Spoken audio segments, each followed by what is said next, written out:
All right, this reaction is gonna be connected to another reaction I'm gonna do. This is behind the scenes. This is Batman Dead End. If you haven't seen it, go check it out. This Batman, I think we should get, but we haven't. Always, the other Batmans we got. I mean, they're good, but why can't we just get an accurate Batman, cartoon-looking Batman like this one? But this is Batman Dead End behind the scenes, so let's check it out.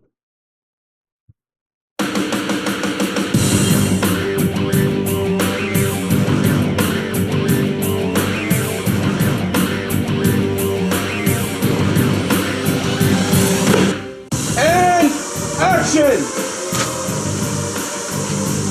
Dragon! And cut! Yeah! Um, Nobody! Everybody stop! All right. I called up Simon and I said, I want to make a Batman movie. And he goes, okay. And I said, I want there to be the Joker in it and Alien, and he's going to fight the Predator. That's going to be the big finale of this movie, is Batman is going to fight the Predator, just like in the comic book. When I first got involved Clark Bartram plays Batman. That's who he is. He's a bodybuilder. with Sandy and Simon on this project, I knew nothing about comic book characters or that whole fantasy world. And as I got to know more and more of the players, I realized the only way we were going to pull this off is with people who were genuinely comic book fans. It's great. When Sandy first came to me with this project, and basically he told me that he wanted a Batman, Predator, Alien, at night, in the rain, I'm like, yeah, this is not gonna happen. I wanted to make a film that was very true to the comic book. I'm a huge Batman fan. I love the comic books, and I thought it would be a really interesting challenge to bring a very realistic Batman to the screen, to do something that was very human and very real. When I first walked in to the audition and I saw Sandy bounding down the steps to run out to greet me, I looked at him and I said, I think I really like this guy. I could tell right from the beginning. And he and I hit it off like that from that point on. Clark was fantastic.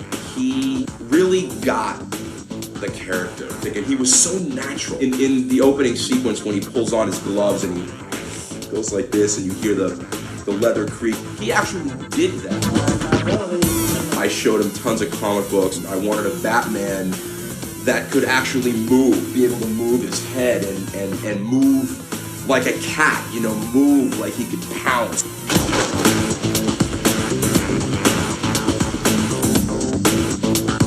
When I saw the ad for the audition, it said casting hero and villain, and the villain was like insane villain character. If I could do that.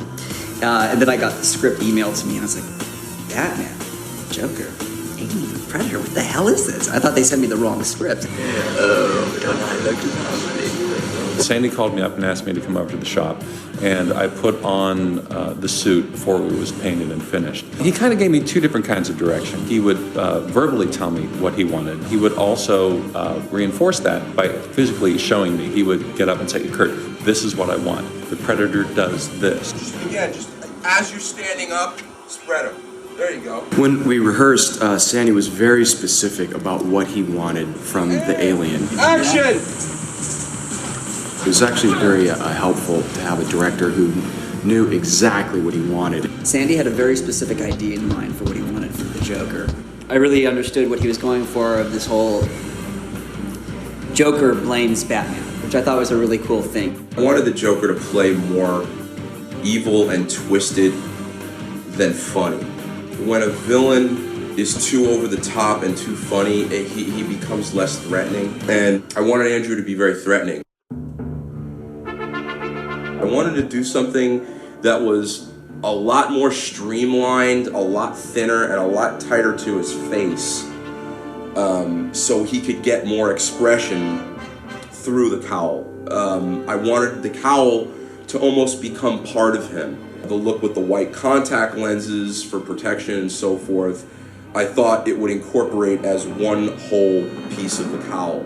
I called up Henry Alvarez and I said, I'm gonna make this Batman movie. And he said that he wanted to sculpt the cowl, and I was just so stoked. This is my mentor. This is the guy that I've looked up to my whole career. Well, he called me up and he says, look, I got another project I want to do, and I want to come talk to you about it. He started telling me about this concept of Batman and the Predators and the aliens and the Jokers. And I'm looking at him and, is this really possible? I said, man, what about the suits and all these other characters? There's a lot of special effects that will be involved in it. He was very assured that he could pull it off. Sandy was very animated about how he wanted things done, and he was always jumping around. But he knew what he wanted, and that was one of the things I liked. We ended up with 2 capes that we shot with. We had a long cape for when he's up on the top of the buildings with the gargoyle and blowing in the wind and that kind of stuff. And then we had a shorter fighting cape that wasn't quite as long and cumbersome. When I life casted Clark and brought Henry the life cast, when he first roughed it out and laid it up, there were some very interesting things going on there. I remember I wanted the ears to kind of curve in a little bit to make him look a little bit more menacing, the brows to be, down a little more to give him that real, angry look. I think he pretty much has a firm grasp on what Batman should be. My approach to the whole costume was very utilitarian. And when Sandy first started talking about this, just putting a guy in a spandex suit, basically, I was like, well, I don't really know if that's going to work. It progresses. He shows us the Batman suit, the cowl and everything on the actor. He's working with the actor. I'm floored, right? I'm saying, yeah, this works. It worked out really well. I was really impressed with Clark and how he looked in the suit. It was like Batman coming to life and was human. Seeing him on camera, the expression that he applied to Batman, his body, the way he moved, it was like he totally became Batman. I've heard people standing around just saying, that is Batman. He is Batman. To me, there is no other Batman. Clark is Batman. Clark is Batman. Clark is Batman. They finally got a Batman who looks like he can kick the hell out of somebody. I am Batman. And that's what Clark has brought to it. He's brought it to life.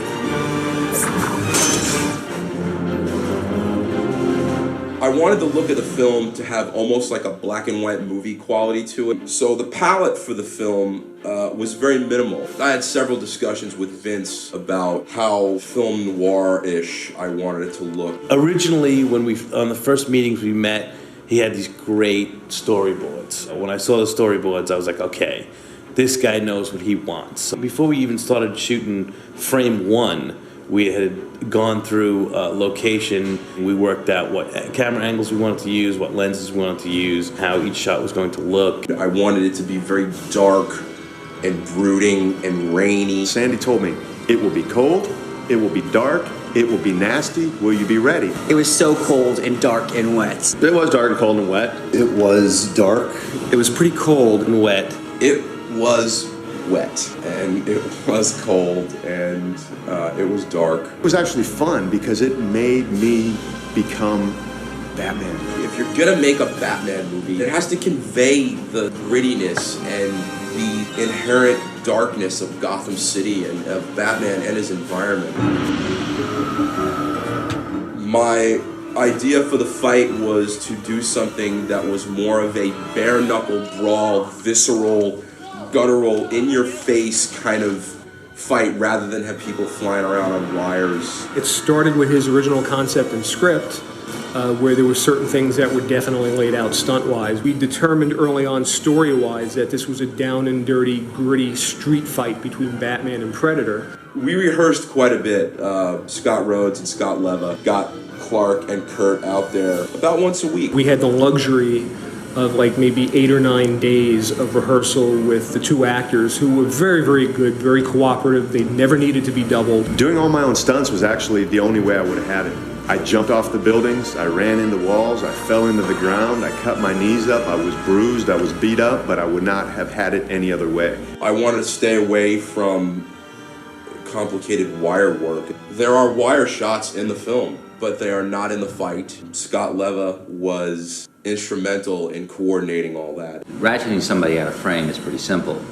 Dropping somebody into frame, grabbing and ratcheting them both out at the same time in sync was a little bit of a mathematical equation. It was a bit of a challenge, but all in all, I like the overall effect in the end. Sandy comes from an artist background. He's a talented artist, sculptor. Sandy sculpted the Predators. It takes forever to do that. I wanted to make this Predator seem a little bit more insect-like, you know, like a hornet. I painted him bright yellow to give him that real yellow jacket, insectoid kind of look. Visualizes everything. That's where he gets his visual style from. It's from his art background. Drawing is one of the most integral and important parts of how I communicate with the cast and crew. Everything is sketched out, everything is drawn out. We had predator blades, we had alien heads that exploded, there was mechanical jaws that had to be mech. That blade weapon, which is my favorite, which is something that Sandy designed. Having the ability to draw makes me a better communicator.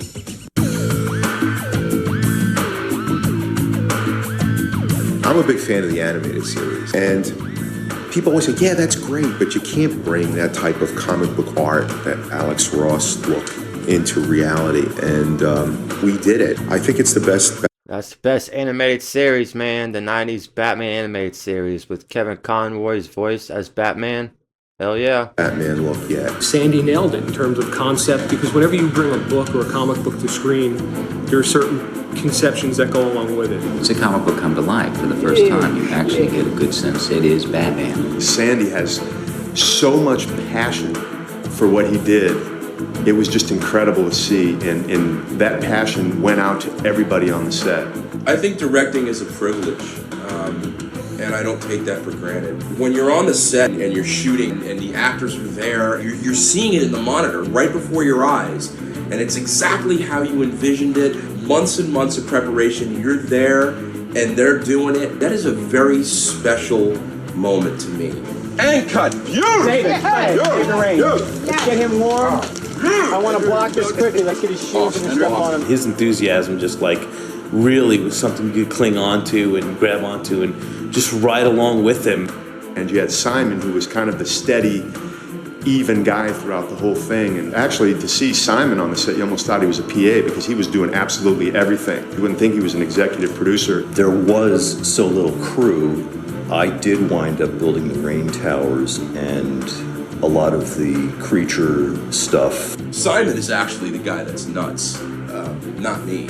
Because he's the one who, after I say what I want to do, and it's Batman, and it's Predator, and it's all these effects, and it's all this stuff, and I have $30,000 to make this picture, he's the guy that says, okay. So to me, that's somebody who's more out of their mind than I am. But he and Darren pulled it off. Everything I wanted was there, and it really came together. It was really a great experience. Working with Sandy just made everything jive and a lot easier. His knowledge of the subject matter and his knowledge of the camera, his experience, and it all worked real great.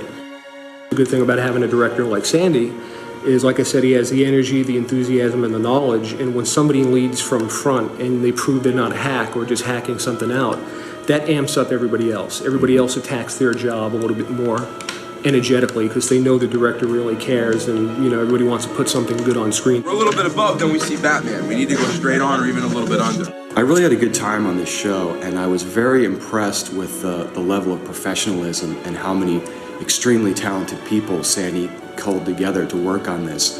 If there's one thing I learned very early in my career working with Stan Winston, he told me that the biggest key to his success in this industry was that he always surrounded himself with very talented people. With everyone's help, we made a great project. It's phenomenal. It was an overall fun experience, except for the freezing cold rain.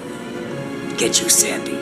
The sun comes up and it's the last day of shooting and everybody's gone. It's like, well, this kind of sucks. It's all over. And then once it's gone, it's like, come on, let's do a sequel.